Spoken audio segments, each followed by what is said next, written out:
Volatility is a reality, but only in the short term. Why should the investor be thinking about returns? It'll happen, no? If the fund manager is good. AI is an enabler, is a multiplier, not a replacement. I mean, you're not tech enabled. Your cost will kill you. And digital is not only technology, it's data, it is process, it is scale, all that put together. Digital is the way to go in the future. How you get there is your choice. You are only chasing returns, then obviously volatility is your life. So accept volatility for what it is. But Mira Asset Investment Managers presents a new conversational series, Let's Tech, Tech with an X. Hello, everyone. Welcome to another episode of Let's Tech. So far, you know that Let's Tech has a series where we have been speaking to the founders and CEOs and CDOs from the digital world. But today is another special episode that we bring. And for that, we have come all the way to Bangalore to talk to Atul Shinghal, uh, founder and CEO of Scripbox. And Atul, welcome to the show. thank you so much, Srinivas. My pleasure entirely. For the audience, let me tell you, he is the OG of the fintech world on the digital platform. He's the one who saw this that there could be a space where investments can happen from a digital format, and especially on wealth management side, it can happen. And before you heard the term of fintech and I only invest through digital platforms, here he was already set up a platform and working. So we are going to first start on those lines. Where did that first seed of thought come from? So actually, thanks, Srinivas. And thanks the kind words about the OG. It's more Sanjeev Singhal who's the OG rather than me. But my digital journey actually started in 2005, and this is way before the internet was just on, and I was in South Africa, and we actually were mandated originally. So just a little bit of history and background. In South Africa, I used to work for a group called Old Mutual. They were the largest life insurance company. They had the largest bank they owned called Nedbank, where I worked, and they also owned the largest general insurance company called Mutual and Federal. And my mandate was to actually build an online channel on top of these three. These are large bricks and mortar businesses with 25,000 employees. And when we started the journey of sort of building an online channel, because it had just emerged at that time, we realized that online and digital are fundamentally different. Online is a sort of an interaction channel, and digital is a way of life. So I always tell the story that we went back to the board and said that we'll not do the online piece. We'll build a new business called digital. Sure. And that actually changed how I thought about the world. As an example, we were building a home loan business in that endeavor, and those days, Netbank doing very very well. Used to disburse a home loan in about 15 days, and they were very efficient. And I said, no, I want to do it in 15 minutes. And obviously, they were shocked. For a home loan? Yeah, for a home loan, Oh. and approval at least. Because like in insurance, home loan also, remember that disbursal is post facto after you've done the actual appraisal and you've done the building and all that. But the actual approval is only based on your scorecard, your salary, your documents. So that way of thinking that you could fundamentally change how you thought about the category in the industry, where the digital seed got born, and we built that out. I came back to India in 2008 to actually set up Old Mutual's asset management company. And even then, I know there's a lot of new digital only manufacturers coming in. We decided to set up Old Mutual as a digital only play in 2008. And we did a lot of homework and research and realized that the distribution industry, especially post 2009, was quite broken. Unfortunately, Lehman Brothers happened, so we couldn't take the business live. But that idea that the only way you could provide advice at scale was to go digital. While we are big believers in the human in the loop, we used to have that now today. But our original belief, and even today, remains that for you to solve the information arbitrage, for you to reach out to, is only digital. So that's where the idea was born, that if you want to do something big and you want to really serve clients very well at their doorstep, digital was the solution. And we have stayed with that even today. Yeah, because digitally, you can actually penetrate to the lowest decimal point, and then from there onwards you go upwards. But that's where the human factor also starts coming in to play on that those lines. Absolutely, Srinivas. Yeah, So, especially in India, like today with the yeah, mobile connectivity. absolutely. So, Yeah, I think health and wealth are two areas where the last mile requires a human touch. Obviously, as the wealth grows larger yeah, and the decisions become more complex, the human in the loop is more important, right? yeah, There's emotion attached to it. There is sort of personalization very deeply. There is a deep understanding. There's empathy, which machines will struggle to replicate. yeah. But a lot of the, if you think about, and I'll talk about wealth as a particular piece. If you think about five needs that the client has, there's dashboarding, how much money do I have, how is it moving, financial planning, and that part. There is transactions, which is you can buy, sell, sort of do some switches, etc. There's advice creation, Yeah. which is about what should I do, when do I retire, how much money do I need, what should I invest in. There's advice delivery, Mm, which is basically that I have to come and explain to you what you're doing, why you're doing, and what action should you take. right. And last is emotion management. Right. Markets are hot, markets are cold. Yeah. So if you go from the top to the bottom, you can actually go quite far deep in terms of digitizing. But the last emotional layer, Mm, I believe that will remain human for a long, long time. right. Uh, I was while we were doing the research for this one, I was looking at something you've said in the past that trust is our only currency, and especially when you're coming to today's world, um, where we've seen so many frauds, scams, all of this happening. This line, how important it again begins, and how important is that we uphold this in the digital era of wealth management. Yeah, so I think the only thing we live and die by is trust, the client trust. After all, it is the client's hard-earned money. It's their sleep easy at night currency, and for them to trust somebody, it's really important that everything you do actually multiplies that trust or deepens that trust. So there's an equation which you have to solve for, which is reliability into credibility into intimacy divided by self-interest.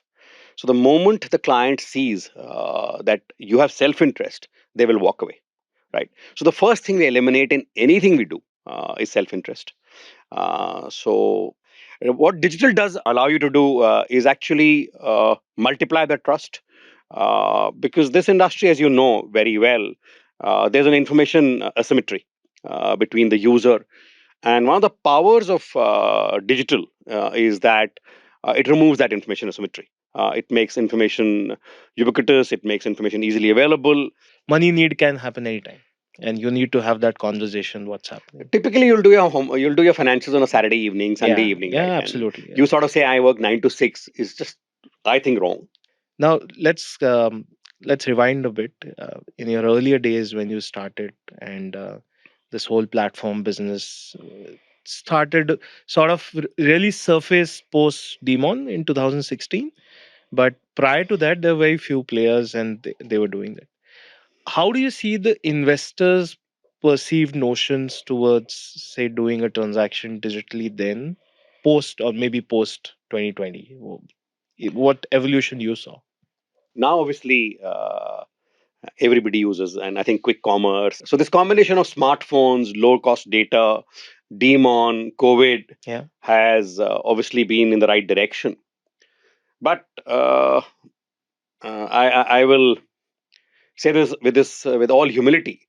Unfortunately, what's happened in India is that because gambling is not legal, uh, people use their cell phones or these apps for gambling in the wealth industry, right? Mm, So people confuse futures and options. People confuse trading, stock trading. People confuse uh, quick buy and sell of, say, small cap funds as wealth creation. And I'm hoping it'll correct. We believe wealth is a very slow, watching the paint dry kind yeah. of business, Yeah. and it's shocking to see that there are 20 crore demat accounts, 10 crore pans in the trading industry, and only 5.5 crore or mutual fund Mutual fund investors. pan holders. Now that's just, for me, it's criminal. And the fact that SEBI keeps saying 90% people lose money, and people still do that. And I think the answer is that people don't understand sort of gambling, speculation, investing are very, very different. And I'm hoping that that people will move to investing and far away from gambling and speculation, but it'll take some time.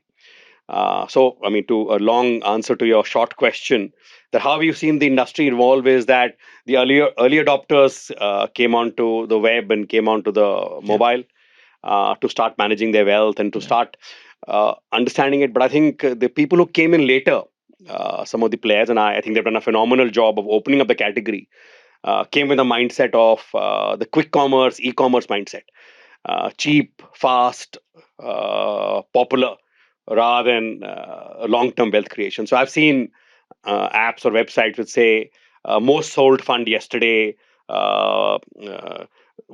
last 3 day return, 1 month return. I mean, I think that's just unethical at the core of it, in my view. And as per you, what do you think if they had to showcase returns? Should they start from 10-year, 5-year, 3-year, something I like think that? return should not be showcased. They should be Okay. available, but that Okay. should not be the reason you buy or sell. Hmm. The only reason you should be investing is with a purpose. Are you looking to create an emergency corpus? Are you looking to create a corpus to spend for a holiday or to put your house deposit down? How much are you saving for your retirement? Yeah. How much are you saving for your children's education? So, if you're not investing with a purpose, I think you're speculating. You're chasing returns. So, I think showing returns is necessary, Hmm. but as a much afterthought. Right. Returns are relative to what you want to achieve. Hmm. You want to achieve, you want to keep 6 to 12 months of money aside because of you might lose your job in the world of the AI. You can't be chasing returns. Hmm. You have to be putting the money into liquids Hmm. or equity savings or something. If you're chasing, you want to put your child is in grade 10 and you want to put money aside for their college fees, you have to be in short term debt or in completely risk Yeah. free returns. Yeah. You're saving for retirement 20 years away. Yeah, you take some risk, you add a equity portfolio, you put some gold, you put some commodities. So I think returns is unfortunately a complete, I think the wrong way to understand the industry. The returns is the problem of the fund manager. That is his appraisal, Hmm. right? Why should the Yeah. investor be thinking about returns? It'll happen, no, if the Yeah. fund manager is good. Yeah. It's almost like, do you want to think in plus or multiples? Absolutely, Yeah. and yeah, when you're playing cricket, you're watching the ball, you're watching the pitch, you're watching the bowler, you're watching how much you have to. You're not watching the scorecard. Yeah. Unfortunately, everybody was looking at the scorecard and playing. You will get out, Hmm. right?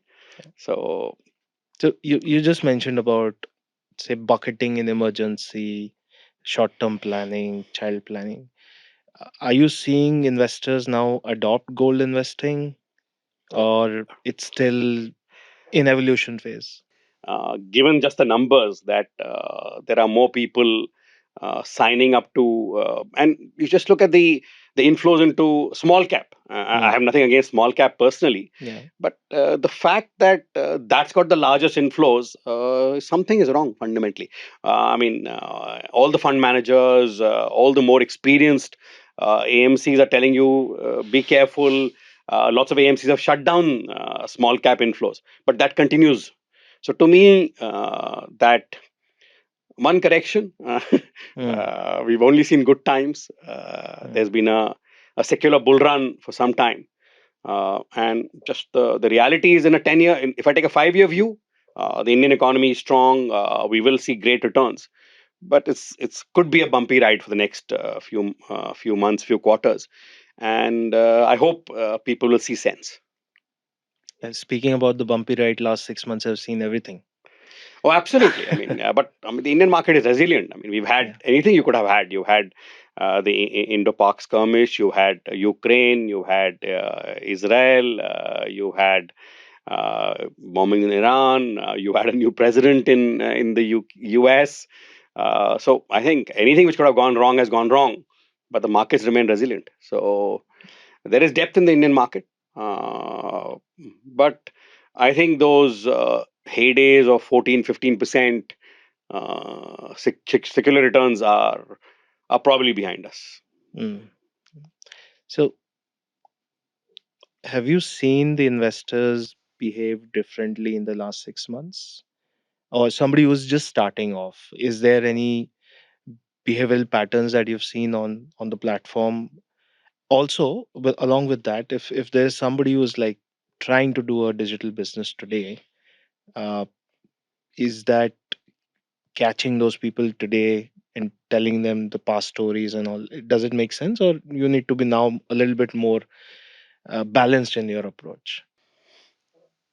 That's a deep question, Srinivas. So I think the client behavior, uh, again a bias sample, because clients who sign up is the clients we end up talking to, and because you're an omni-channel business, I think what I've seen is clients are more patient. The more mature clients have realized that markets are volatile. It'll take some time. Uh, so for us, we do watch redemptions when there is volatility. We've not seen anything at all. Right, our clients are patient to see it out.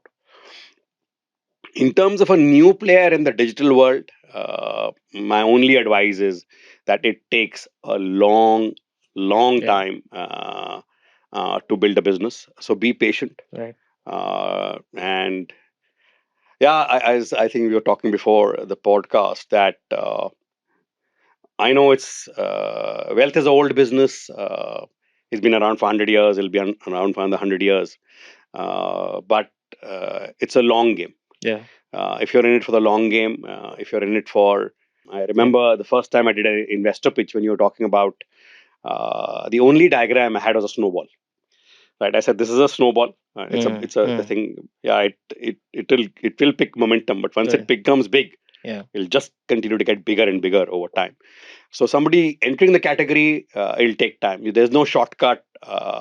You have to build the same thing: client trust, and don't promise stupid returns, and don't try to solve. See, wealth is a spectrum, right? You need emergency funds, we talked about. You need short-term money. You need long-term money. You need some speculation. Some people like to. Right. So all of that. So don't solve for only fixed income. Don't solve for only retirement, because that you're doing disservice to the client, Mm, right? If you're not offering a full thali mm, and only a QSR, and it won't work. It's not in the client's interest. right. Right. Now, there is also the business to business offerings which are there in the industry also, and there the digital play out has not been that much over a period of time, but now we are seeing that evolution happening. uh, do you see there is merit for those people to sort of join platforms and continue, or build individual brands as some of them have been able to do it? So I don't think technology or digital is a differentiator anymore, right? Right. Because if you don't have a client-facing app, if your processes are not digitized at the back end, if uh, you're not tech-enabled, your cost will kill you. It's disservice to the client. So I think those are a given. Now, for an individual IFA or a mutual fund distributor or an RIA, to build the entire tech stack is wrong, right? It's expensive. Technology is changing very rapidly, so getting onto a platform makes sense. Now, depends on what you want to do on a platform. Uh, there are very good players who build the sub broker model. That's one way to go. There are people who have built only a tech platform, and you can pay a license fee or a rental to do it, and something in between. Uh, so I think it's for an individual financial advisor or a MFD to choose what they want to do. but they will have to digitize. And digital is not only technology; it's data, it is process, it is scale, all that put together. We've taken a slightly different approach here.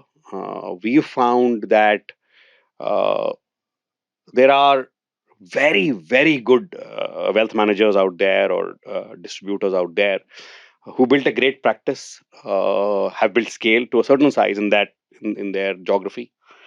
And So I'll switch topics a little bit. I mean, I'm answering the question. What's happened, and I think this is true for most professional services firms, where retirement is a looming problem. Not retirement of the client, but the retirement of the practitioner. Sure. Right now, what do? You're 60, 65 years old. Your children don't want to do this. They want to go abroad. They want to build their own careers. And wealth is a slow business, so it's not so exciting and glamorous. So what do you do with your practice? Your clients, because all of us are going to live to 100. Your clients are 55, 50, 55, some are 40, some are 60. So it could be a dentist, for example, right? You trust your dentist completely, but the dentist has to retire because their hands are now shaky, right? So how do you transition that trust? So you have to find a home for your business, for your clients.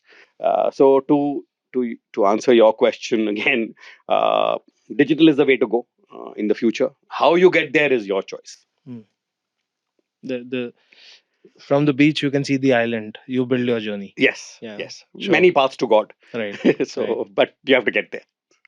And I was just before I was coming here to talk to you. I saw the list that Microsoft recently put out on what would be the 40 or 50 jobs that will get disrupted with AI. I didn't see much on financial planning, honestly. Yeah, it's very personal. So Yeah. you can, as I said, you can. The way we see AI is that AI is an enabler, is a multiplier, not a replacement. So we, like Intel on the inside, we have a similar view that AI on the inside, Yeah. understanding our clients more deeply, making our relationship more managers more efficient, more effective. Yeah. So we see it in two legs: better prepared for a meeting. So you're more knowledgeable, you're better trained, you have all the information about the client, you've gone through everything very quickly.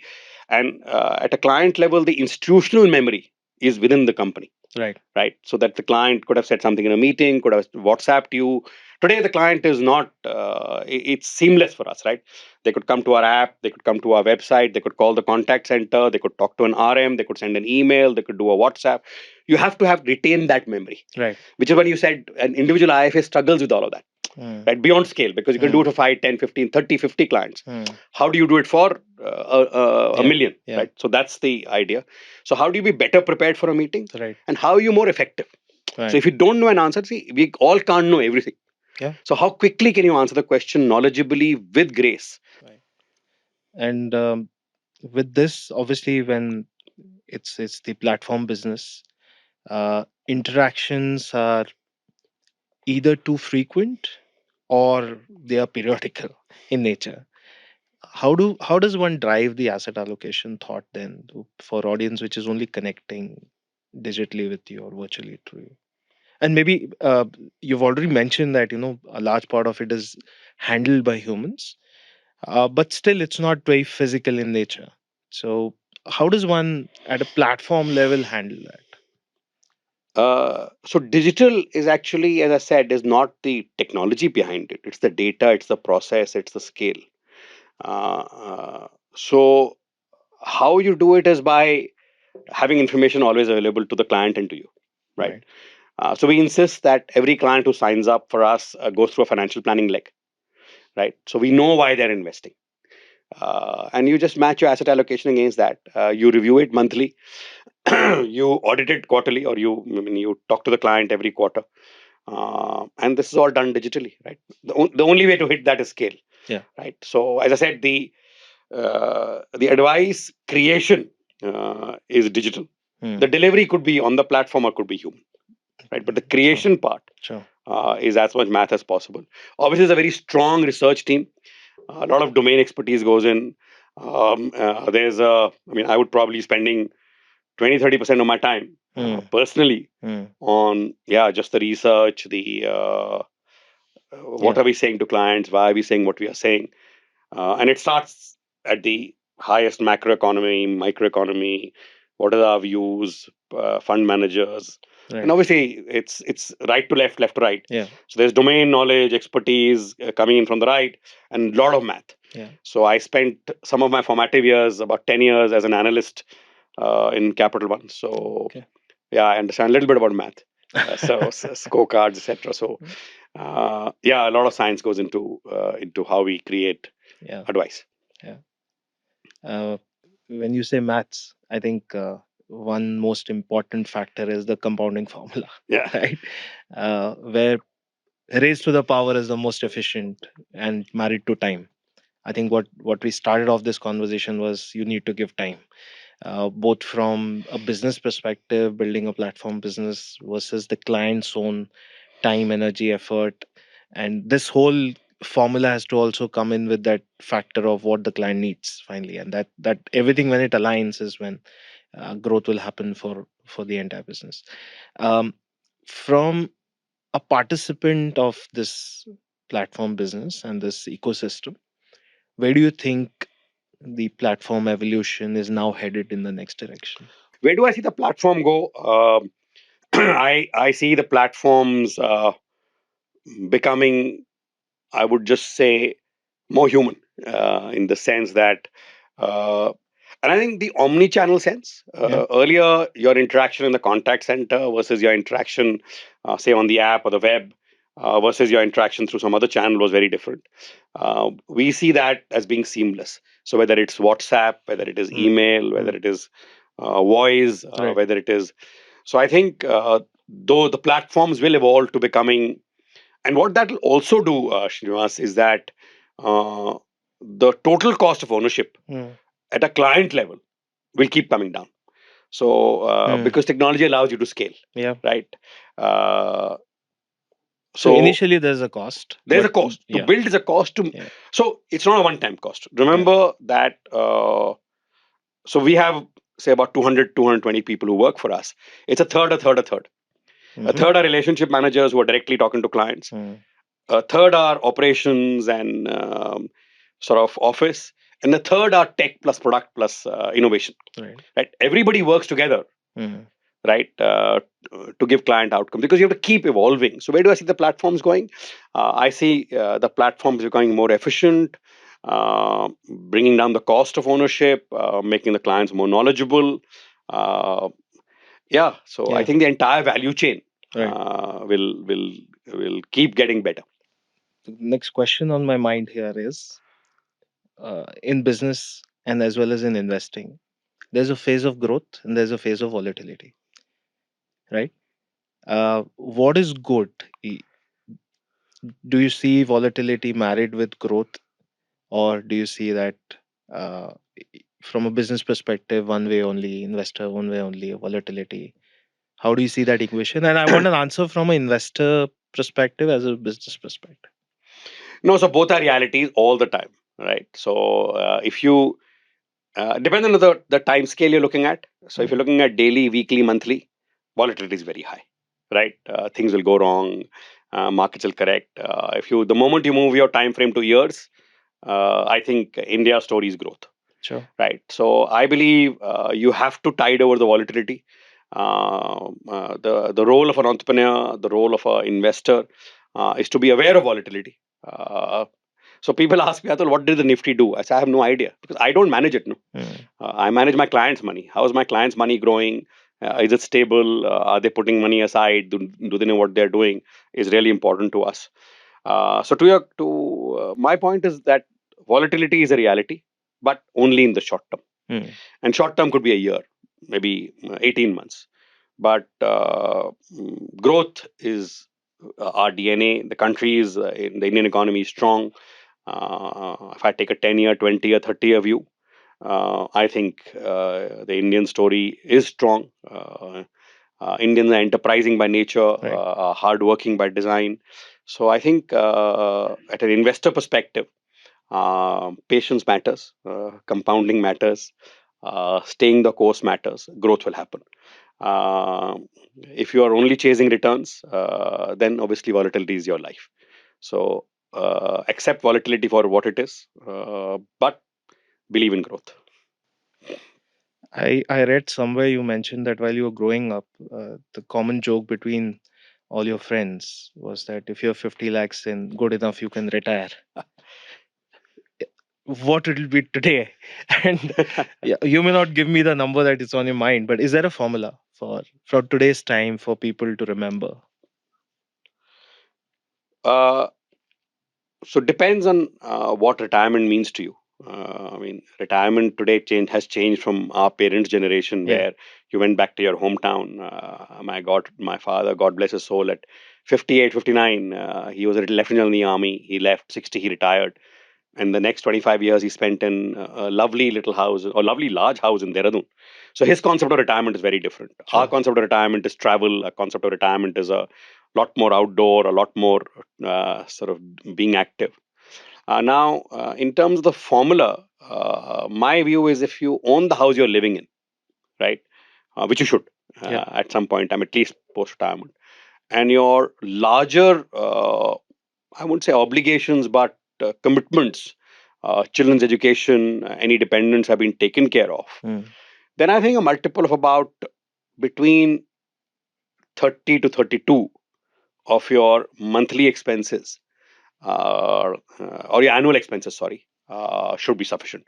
So you're spending, say, a lakh and a half a month, as full apart from the house.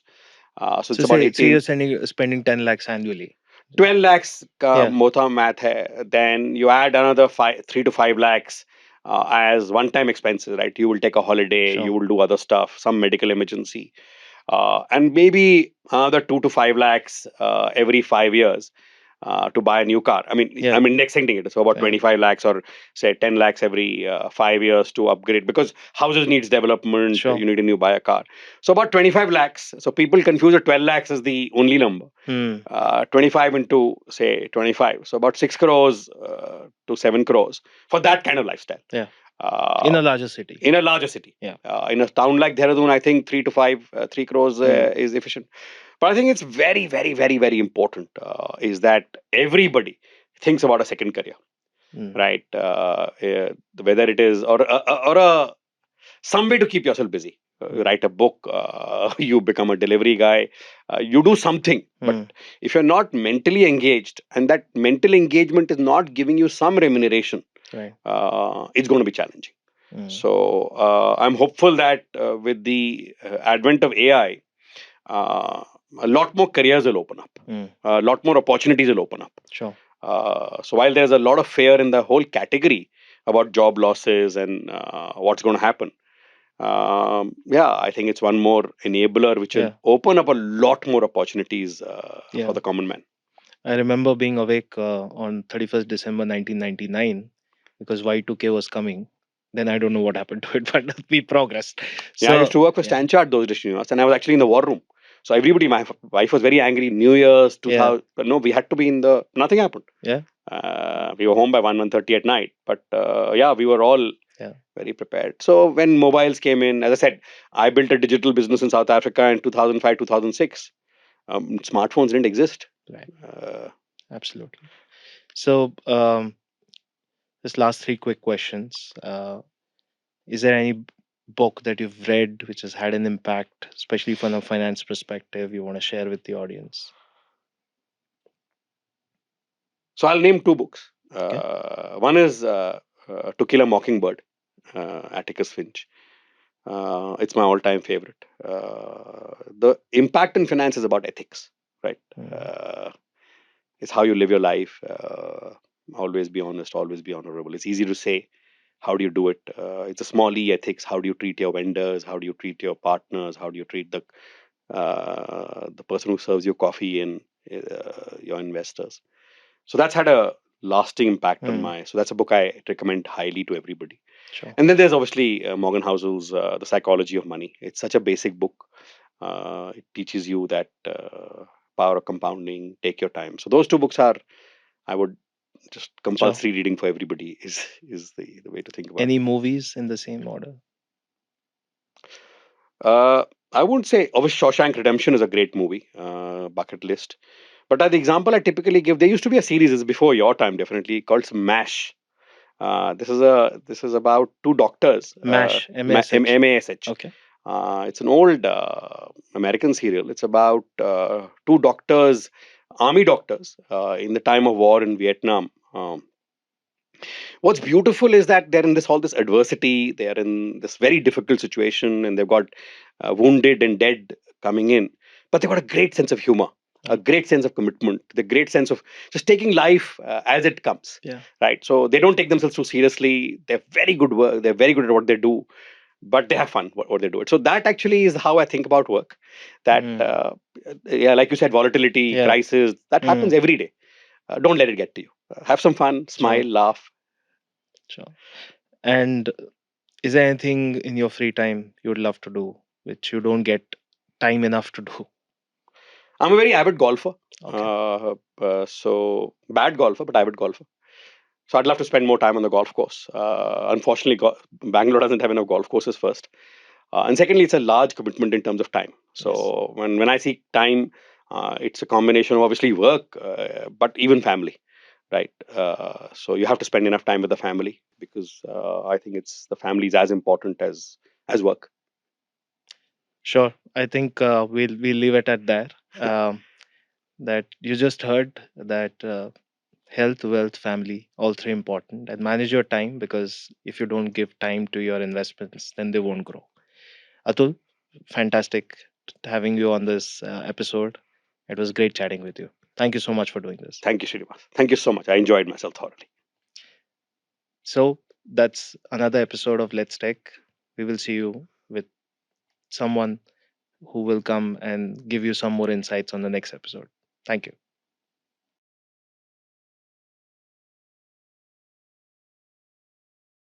Mutual fund investments are subject to market risks. Read all scheme related documents carefully.